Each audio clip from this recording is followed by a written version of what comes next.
जय हो बड़े बाबा की, जय हो समर्थ सरकार की, गुरुदेव भगवान की जय। आप सभी का एक बार फिर हार्दिक स्वागत है। आज हम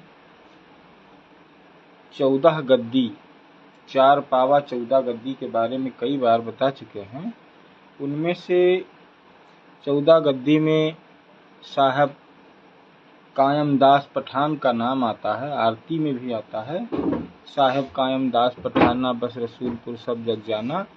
तो साहब कायमदास के बारे में आपको संक्षिप्त जानकारी देने की कोशिश करेंगे। अब ये सब ऐसे महापुरुष हैं कि इनके बारे में संपूर्ण जानकारी न तो किसी को है और न कोई कह सकता है। फिर भी हम कोशिश कर रहे हैं कि जो हमें साहित्य में उपलब्ध होता है जहाँ तक, तो हम आपके समक्ष प्रस्तुत करते हैं। उनमें से साहब कायमदास पठान के बारे में आज हम आपको बताएंगे। जैसा कि नाम से ज्ञात होता है कि सिद्ध संत साहब कायमदास जाति से मुस्लिम थे, उच्च वर्ग के थे। मुस्लिम में भी उच्च वर्ग होता है, पठान थे तो उच्च वर्ग थे। इनका घर और तपोस्थली रसूलपुर ही है। यह जनपद मुख्यालय बाराबंकी से फैजाबाद, वर्तमान में अयोध्या हाईवे पर मवई चौराहा से मवई होते हुए चौराहे से लगभग 7 किलोमीटर की दूरी पर रसूलपुर गांव स्थित है। जब आप मवई पहुंचेंगे तो मवई से आप मवई पहुंच करके जो दाहिनी तरफ को रोड गया है दक्षिण की दिशा में, वहां जब आप जाएंगे तो 7 किलोमीटर चलना पड़ेगा साहब कायमदास पठान की समाधि स्थली तक पहुंचने के लिए, जो लगभग 55 किलोमीटर की दूरी पर स्थित है। कहाँ से स्थित है? 55 किलोमीटर की बाराबंकी मुख्यालय से स्थित है। वह मुस्लिम होते हुए किसी की प्रेरणा से अर्थात जब साहब का नाम सुना तो दर्शनार्थ हुए, श्रद्धा धाम आए और साहब के शिष्य बन गए तथा उनकी जन्म और मृत्यु व परिवार के विषय में कोई पुष्ट जानकारी अभी तक प्राप्त नहीं है। इस गांव में हिंदू आबादी बाहुल्य है, मुस्लिम भी कहने भर को हैं, किंतु पठान जाति का या इनके परिवार का गांव में कोई नहीं है। वर्तमान की बात कर रहे हैं तो इनके यहाँ जैसे अन्य जगह पर गद्दीधर लोग हैं, वैसे ही यहाँ पर साहब कायमदास पठान के परिवार का यहाँ पर फिलहाल कोई नहीं है। मंदिर एकांत में बना है, परिसर बड़ा है, पेड़ पौधों से युक्त है, स्वच्छता मन को आकर्षित करती है। प्रवेश द्वार शानदार है, लोहे का गेट बना है। गेट से सटा एक कमरा तथा लंबा बरामदा है। आगे चलकर उसी दिशा में एक और घर है जिसमें गृहस्थी का सामान है। यहाँ पर ठामक कद के 3 मंदिर बने हैं, यानी कि साहब कायमदास के मंदिर के अलावा भी 3 मंदिर वहाँ पर बने हुए हैं। साहब जिसमें गृहस्थी का सामान है, साहब कायमदास की समाधि और परिक्रमा सुनियोजित है, उस पर उनका नाम अंकित है। इनके प्रमुख शिष्यों में साहब कायमदास ने जो शिष्य बनाए थे उनमें से 4 शिष्यों के नाम यहाँ पर उल्लिखित हैं। पहले सुब्बादास, दूसरे हृदय रामदास, तीसरे प्रेमदास, वर्तमान में प्रेमदास जो द्वितीय प्रेमदास हैं, जो उनके समकालीन थे, बाद में हुए। इस समय पूजा आरती वहीं पर करते हैं। गृहस्थ हैं, जाति से जो पूजा करते हैं वो जाति से पासी हैं। इनके पास 2 बीघा जमीन है। यहाँ के ये पैतृक पुजारी हैं। इनके पुत्र का नाम निर्मोही है। वह बताते हैं कि यहाँ सब विकास जनता के सहयोग से ही हुआ है। आरसीसी रोड जिला पंचायत सदस्य ने बनवाई है। आगे पूछने पर वे बताते हैं कि बाबा जी विवाहित थे, किंतु उनकी पत्नी की समाधि यहाँ पर नहीं है। साहब कायमदास पठान की समाधि वहाँ है। वो विवाहित थे, लेकिन उनकी पत्नी की समाधि वहाँ नहीं है। उसका कई कारण उसके हो सकते हैं, जैसे जाति से ये मुस्लिम थे, तो जाहिर सी बात है कि उनके समाज ने उनका साथ नहीं दिया होगा, और उस स्थिति में उनकी समाधि के साथ अन्य समाधियां उनके परिवार की नहीं होंगी। तो यहाँ पर इनके पुत्र आदि न थे। यह पूछने पर कि क्या यह मुस्लिम समुदाय के लोग आते हैं, अर्थात लेखक ने पूछा कि आप ये बताएं कि यहाँ पर मुस्लिम समुदाय के लोग आते हैं कि नहीं आते हैं, तो बताया गया कि उन्होंने कहा यहाँ पर कोई मुस्लिम दर्शनार्थी नहीं आता है। यहाँ पर अगहन की पूर्णिमा को मेला लगता है, तब सामने बने मंच पे यहाँ रामलीला होती है। कायमदास पठान के जीवन के विषय में और पूछने पर वह एक घटना बताते हैं, जो इस प्रकार है। कौन ये घटना बता रहा है? जो वर्तमान में वहाँ के पुजारी हैं, प्रेमदास। कायमदास पठान के जीवन के विषय में पूछने पर वह एक घटना बताते हैं, जो इस प्रकार है।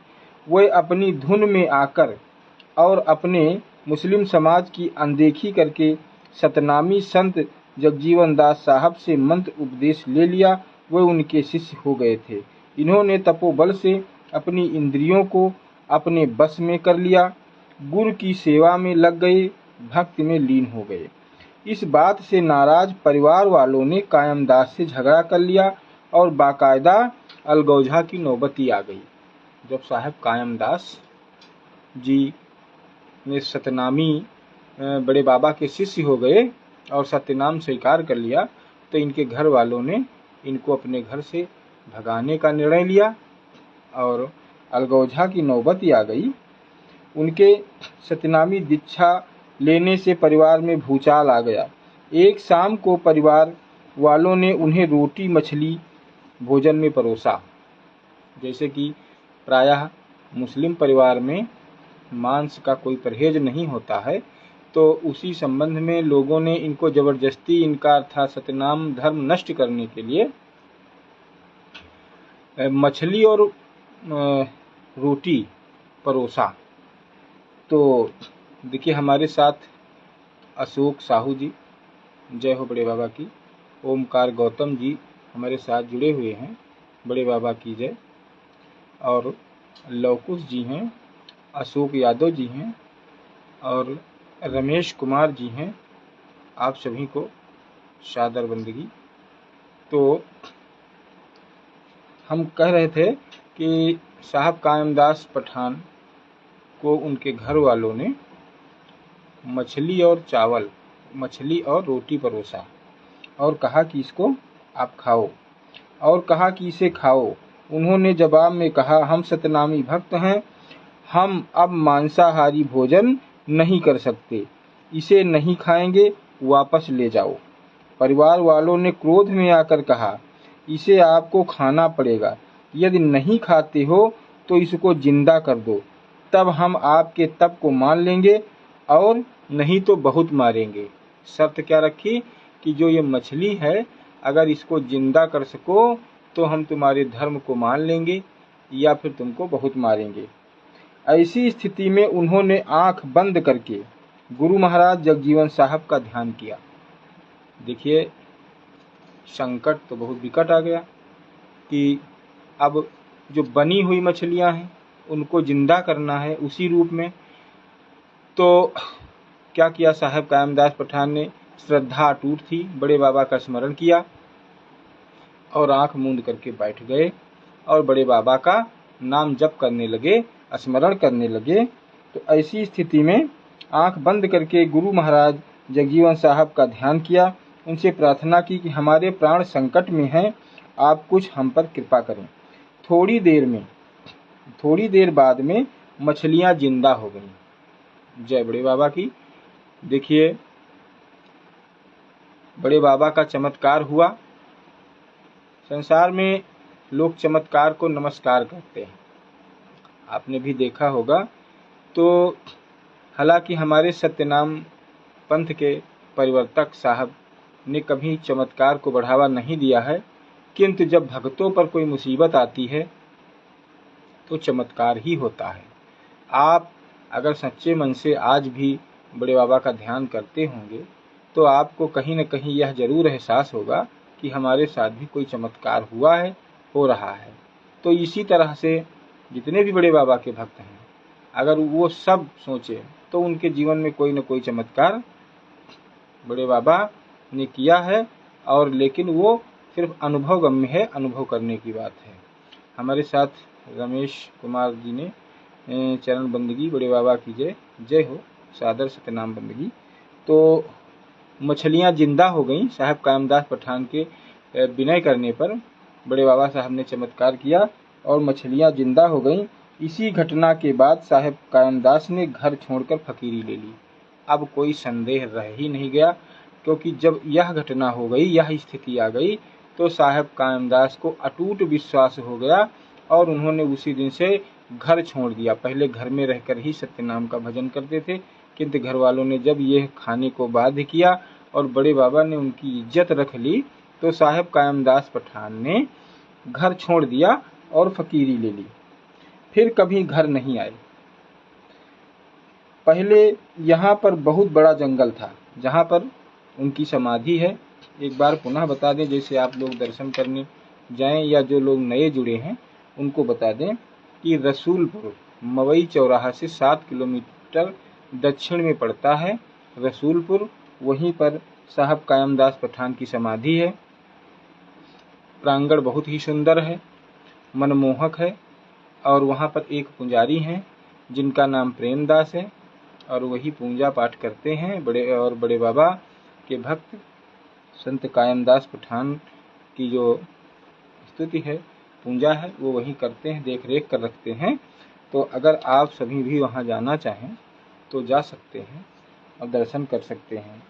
तो आगे है कि पहले यहाँ पर बहुत बड़ा जंगल था। सुनते हैं इसी जंगल में आकर उन्होंने जीते जी समाधि ले ली थी। यह जमीन इसी कुटी में दर्ज है। यह समाधियाँ जो आप देखते हैं, यह सब उनके शिष्यों की हैं। ऐसे कर्मठ त्यागी और योग विद्या के जानकार साहब कायमदास पठान थे। देखते क्या हैं कि जो उनकी समाधियाँ वहाँ पर हैं, जैसे जब आप जाएंगे तभी देखेंगे, तो उनकी समाधियाँ जो हैं वो उन्हीं के शिष्यों की हैं। साहब कायमदास पठान जब से घर छोड़ा, उन्होंने जीवन में घर को फिर नहीं गए और साहब के चरणों की सेवा करते हुए, नाम जप करते हुए इस संसार में से विदा ली उन्होंने। तो ये थी साहब कायमदास पठान की जो 14 गद्दी में से एक गद्दी है, उनके बारे में जो संक्षिप्त जानकारी जो हमें प्राप्त हुई है वो हमने बताया। अब दूसरी जानकारी थोड़ा और हम आपको बताना चाहेंगे। संत कृपादास भी बहुत सिद्ध पुरुष थे और सत्यनाम अनुरागी थे। बड़े बाबा के 14 शिष्यों में से, जो 4 पावा 14 गद्दी में 14 शिष्यों में से एक शिष्य थे। तो थोड़ी जानकारी हम उनके बारे में भी आपको देना चाहेंगे। संत 27 फरवरी सन 2022 को, देखिए लेखक जो हैं ये विनय दास जी लिख रहे हैं कि 27 फरवरी 2022 को हम कमोली धाम की वोटर लिस्ट में नाम न होने के कारण बिना वोट डाले ही रात को वापस आ गए। 28 फरवरी 2022 दिन सोमवार को हमें गोंडा जनपद की तहसील करनेलगंज जाना था। 14 गद्दी दर्शन यात्रा का यह हमारा अंतिम पड़ाव था। यह तहसील हमारे लिए महत्वपूर्ण इसलिए भी है कि यहाँ सतनाम पंथ की खरथरी में साहब कृपादास तथा मिर्चौर में साहब मनसा दास की क्रमशः 2 गद्दियाँ हैं। जो करनेलगंज तहसील है, साहब कृपादास की वहीं पर समाधि स्थली है। इन स्थानों को देखने सुनने की जिज्ञासा तब और परवान चढ़ गई जब हमें पता चला कि यहाँ पर संत जगजीवन दास साहब के गुरु संत विशेषरपुरी का स्थान गुरसड़ी तथा संत तुलसीदास के गुरु नरहर दास का आश्रम भी यही है। साहब जगजीवन दास साहब का, जिसे हमने एक पहले वीडियो में बताया था कि गुरसड़ी, जब आप करनेलगंज जाएंगे तो करनेलगंज से परसपुर रोड पर आगे थोड़ा 3 किलोमीटर बढ़ेंगे, एक चकरौत नामक चौराहा है, फिर उसके बाद जब उत्तर में जाएंगे 4-5 किलोमीटर तो वहीं पर गुरसड़ी है, और वहीं पर मिर्चौर, यानी वहाँ पर तो नहीं है लेकिन कर्नेलगंज तहसील में ही मिर्चौर और कृपादास साहब की समाधियाँ हैं। आगे लिखते हैं कि ये 12 अवतार यहीं पर भगवान ने लिया था। एक लाभ मतलब यात्रा एक, लाभ अनेक। यहाँ के कण कण में हमें पावनता और पवित्रता का संचार लगा। एक साथ इतने संत महात्माओं की तपोस्थली के दर्शन की कल्पना से हमारा मन बेहद पुलकित था। आने जाने का मार्ग, दूरी तथा संतों के जीवन के विषय में बहुत पहले से हमने अच्छा खासा होमवर्क भी कर लिया था। किसी जगह को देखने और जाने से पहले यह काम आवश्यक है कि इसके यात्रा को स्वदेशता प्राप्त करने में सरलता होती है। प्रश्न साधक और सारथी का था। सरकारी साधन से हर जगह जाना असंभव था, अतः अपनी मोटरसाइकिल से जाना तय हुआ। इस बार हमारी गाड़ी के सारथी ऋषभ थे। वह हमें पापा कहते थे। वह हमारे बड़े बेटे अभिषेक दास एडवोकेट के साले थे, यानी कि जो लेखक विनय दास जी वहाँ गए तो इनके साथ में जो इनके साथ ऋषभ नाम का लड़का था। ऐसे साथी से यात्रा में विश्वास पैदा होता है, मन आश्वस्त होता है। हम लोग तय समय में 1 घंटा देर से 10 बजे सुबह घर से निकले। इस मार्ग पर वह इसके पूर्व न आए थे। उन्होंने पूछा, यह कौन सा मार्ग है? कहने को तो रामनगर का महादेवा मार्ग कहा जाता है, किंतु हकीकत में यह बौद्ध परिपथ के नाम से जाना जाता है। डबल लेन का यह मार्ग उसी कारण से बना है क्योंकि यह बौद्ध नगरी श्रावस्ती, लुम्बिनी, कुशीनगर को जोड़ता है। अर्थात इसी मार्ग पर ये जो है आगे बढ़े और नदी, घाघरा नदी का जो है की छटा देखते हुए आगे बढ़ते रहे। बाराबंकी से जरवल रोड होते हुए कर्नेलगंज 60 किलोमीटर की दूरी पर स्थित है। यहाँ चौराहे पर बाबा की मशहूर जो है आदियात जो भी वहाँ खाना था उनको खाया पिया।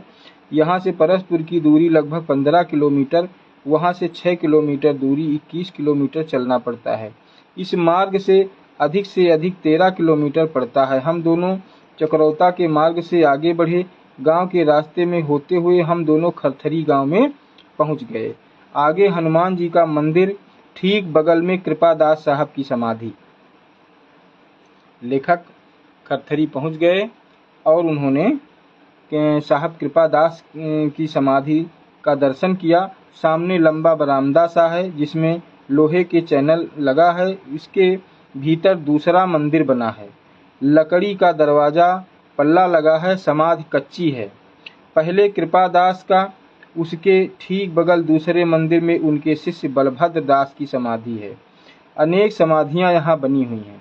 देखिए, जो सत्यनाम संप्रदाय है, सत्यनाम धर्म है, इसमें समाधियां ही दी जाती हैं। तो जहाँ जहाँ पर इनके अनुयायी हैं, साहब के भक्त हैं, ये सब समाधियां उनकी समाधियां ही दी जाती हैं। डॉक्टर विजय प्रताप सिंह जी हमारे साथ जुड़ चुके हैं, आपका बहुत बहुत स्वागत है। पिंटू यादव जी, जय बड़े बाबा, आप ऐसे ही जुड़े रहें। हम जो नई नई जानकारियां आप लोगों के लिए लेकर आ रहे हैं, तो अगर आप सुनते हैं तो हमारा भी उत्साहवर्धन होता है। कि जैसा कि आपने देखा होगा कि ज़्यादातर हम इसी कोटवा धाम पेज पर इसीलिए डालते हैं कि आप लोगों को सरलता से ये सब मिल जाए। चूँकि यूट्यूब चैनल के माध्यम से अगर डालेंगे तो आपको ढूंढने में भी दिक्कत होगी। हालांकि ये जो लाइव है ये 30 दिन में डिलीट हो जाता है। तो एक यूट्यूब चैनल कोटवा धाम पेज, कोटवा धाम के नाम से बनाया है, उसमें सेव कर देते हैं कि भविष्य में अगर कोई देखना चाहे तो वहाँ पर भी जा सकता है। तो हम बता रहे हैं इस समय साहब कृपादास के बारे में। अभी उसके पहले, थोड़ी देर पहले साहब कायमदास पठान के बारे में थोड़ी जानकारी जो भी उपलब्ध है वो आपको दिया है। और अब कृपादास के बारे में बता रहे हैं कि वहाँ पर कच्ची समाधि है कृपादास साहब की, और चैनल जो लोहे का होता है वो लगा हुआ है वहाँ पर उनकी समाधि के पहले, और बगल में उनके शिष्य बलभद्र दास की भी समाधि है। अनेक समाधियाँ यहाँ हैं जो उनके सेवकों की हैं।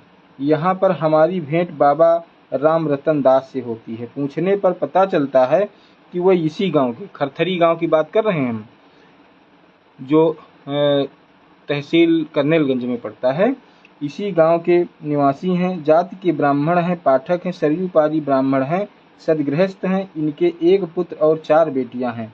मंदिर में पूजा पाठ सबसे पहले मेरे पिताजी करते थे। उन्होंने बताया कि सबसे पहले जो राम रतन जी हैं, राम रतन दास जी, उन्होंने बताया कि सबसे पहले हमारे पिताजी करते थे, अब हम कर रहे हैं। पिताजी का नाम श्री रघुनाथ दास है। इनके 4 पुत्र हैं। किसने महांती ली? किससे महांती ली? जब पूछा इन्होंने, लेखक ने पूछा कि महांती आपने किससे ली है, महांती के बारे में आपको शार्ट में बता दें कि जो हमारे साहब हैं कोटवा धाम से, तो ये अपना महंत नियुक्त करते हैं, महंत बनाते हैं, तो उनके दोनों हाथों में धागा बांधा जाता है और कुछ उनके लिए विशेष उनके कार्य होते हैं, वो करते हैं। तो इसके बारे में विस्तार में जाएंगे तो फिर काफ़ी लंबा हो जाएगा, इसलिए किसी अगले दिन। पर वहाँ के पूछा कि महंती किससे ली, तो उन्होंने बताया मंझले भैया से। मंझले भैया कोटवा धाम में हमारे गुरुदेव महंत श्री नीलेंद्र बख्श दास के पिताजी को मंझले भैया कहा जाता था। नाम था उनका तेजेंद्र बख्श दास, किंतु मंझले भैया कहा जाता था। तो उनसे इन्होंने महंती ली। जब कोटवा धाम से यहाँ दौड़ा पर आए तो उन्होंने महंत बनाया। इसके पूर्व यहाँ बैरागियों का कब्जा था। उनसे साहब ने पूछा, आप हर आदमी का बनाया खाते हैं? जवाब मिला, नहीं। तो हमारे महात्मा कैसे दूसरे के हाथ का खाना खा लेंगे? आज से रघुनाथ दास मंदिर के पुजारी होंगे और भोग प्रसाद लगाएंगे। फिर नागा लोग धीरे धीरे खिसक गए। सन 1990 में वह यहाँ पर थे। सन 1995 से घर छोड़कर हम यहीं रहते हैं, पूजा करते हैं। क्या यहाँ कोई मेला भंडारा होता है? वे बताते हैं कि हर मंगलवार को मेला लगता है। दिसंबर में अघविनाश महापुराण की कथा होती है, संत सम्मेलन होता है, भंडारा होता है। राम रतन जी ने बताया कि कृपादास साहब के यहाँ जो है दिसंबर माह में अघविनाश महापुराण की पावन कथा होती है और भंडारा भी होता है। तो लेख थोड़ा लंबा है, इसको हम शार्ट में ही बता रहे हैं आपको। तो और भंडारा कैसे होता है? गांव में लोग सहयोग करते हैं। मंदिर के बाबत 10 बीघा 2 बिस्वा जमीन है जो मंदिर में लगी हुई है, किसी ने दान किया होगा। तो मंदिर में लगी है 10 बीघा 2 बिस्वा जमीन है। ये चौतरफा बाग मंदिर ही की है, अर्थात उन्होंने बताया कि जो चारों तरफ बाग लगी है ये मंदिर की ही है। जामुन के पेड़ इसमें ज़्यादा हैं। सरकारी सहायता कभी कोई मिलती है, नहीं मिलती है? यह पूछने पर उन्होंने बताया कि जो योगेश मंत्री हुए थे तो उन्होंने इंडिया मार्का हैंडपंप और सोलर लाइट यहाँ दी थी, तब से उसके बाद यहाँ पर कुछ नहीं आया है। अब बारी थी संत कृपादास के विषय में। अब महत्वपूर्ण बिंदु पर हम आते हैं, इस पर जरा ध्यान दीजिएगा आप सभी भी। ये तो था, ये इसके पहले जो बता रहे थे वो था यात्रा वृतांत कि कैसे वहाँ पहुँचे लेखक, लेकिन जो है ये अब कृपादास साहब के बारे में। अब बारी थी कृपादास जी के विषय में जानने की। इनके विषय में बाबा राम रतन दास बताते हैं कि कृपादास बिहार के रहने वाले थे, जाति के ब्राह्मण थे, सरयू पारी थे। उनके मन में जब वैराग्य की ज्वाला उठी तो वह घर बार छोड़कर चल दिए। घूमते घामते जब कोटवा धाम आए तब उनके मन को शांति मिली। संत जगजीवन साहब के शिष्य बने, मंत्र लिया, धागा बांधा। तब मैंने जगजीवन चरित्र मानस का हवाला देते हुए बताया कि इस ग्रंथ के अनुसार वे बिहार प्रांत के जनकपुर के थे। इनके पिता का नाम कृष्णपाल तथा माता का नाम दुर्गा था। किसकी? कृपादास साहब की। इनके 3 भाई थे। वे उन्हें घर वापस जाने के लिए खरथरी बुलाने आए, किंतु कृपादास साहब नहीं गए।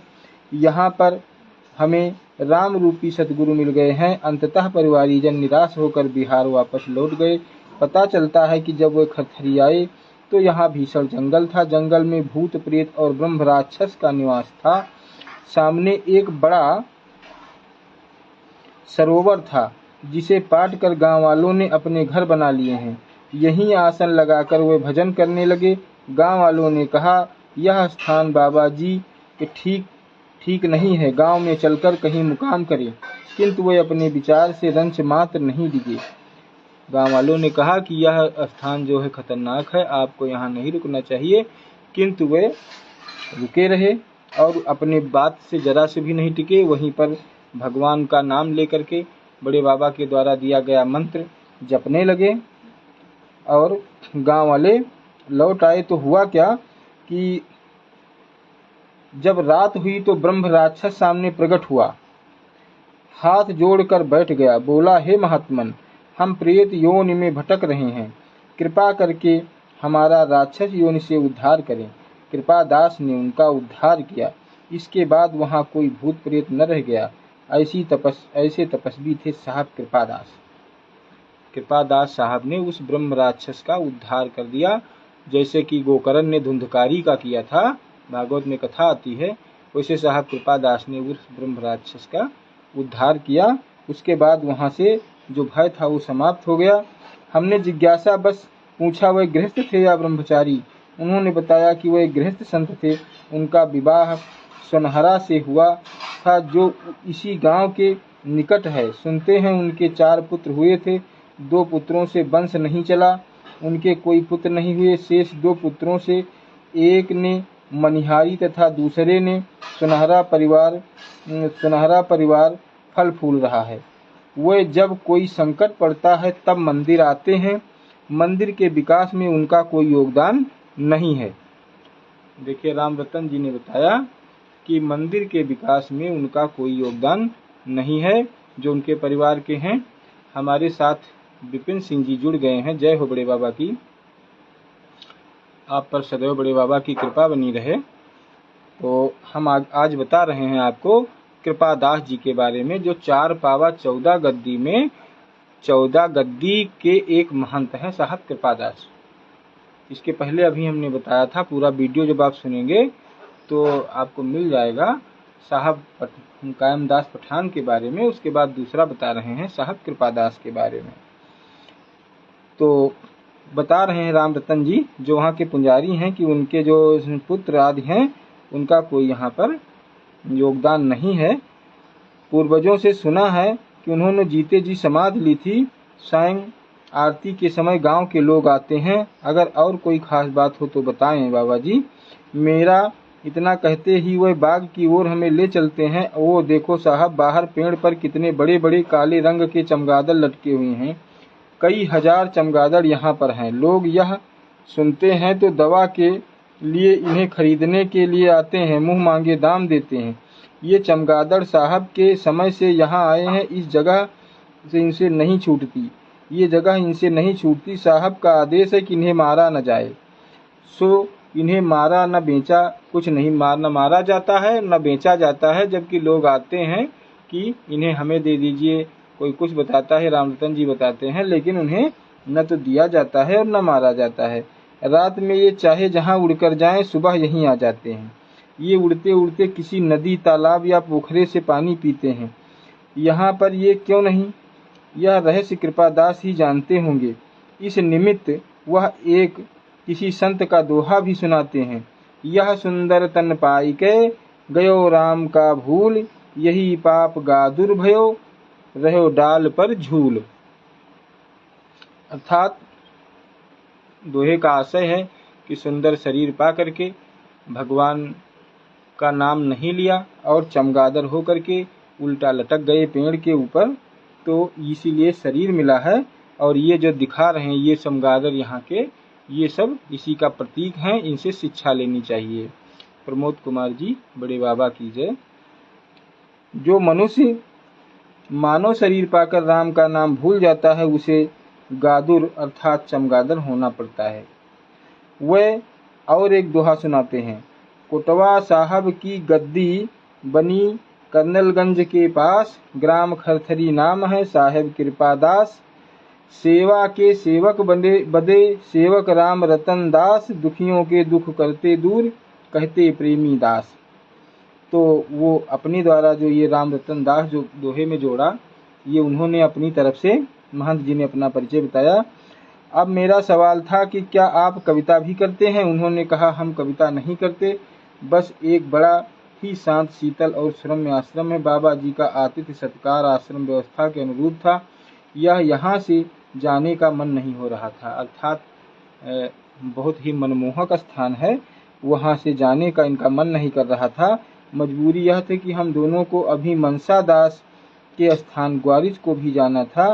ग्वारिच उसी जगह के पड़ोस में पड़ता है और जो मनसा दास साहब का स्थान है, बाबा राम रतन दास से आगे का सुगम मार्ग समझाकर हमको और सबको दुआ बंदगी के साथ विदा किया। तो आज हमने आपको जो संक्षिप्त जानकारी हमें उपलब्ध हुई, हमने आपको बताया जो बड़े बाबा ने 4 पावा और 14 गद्दी बनाई है।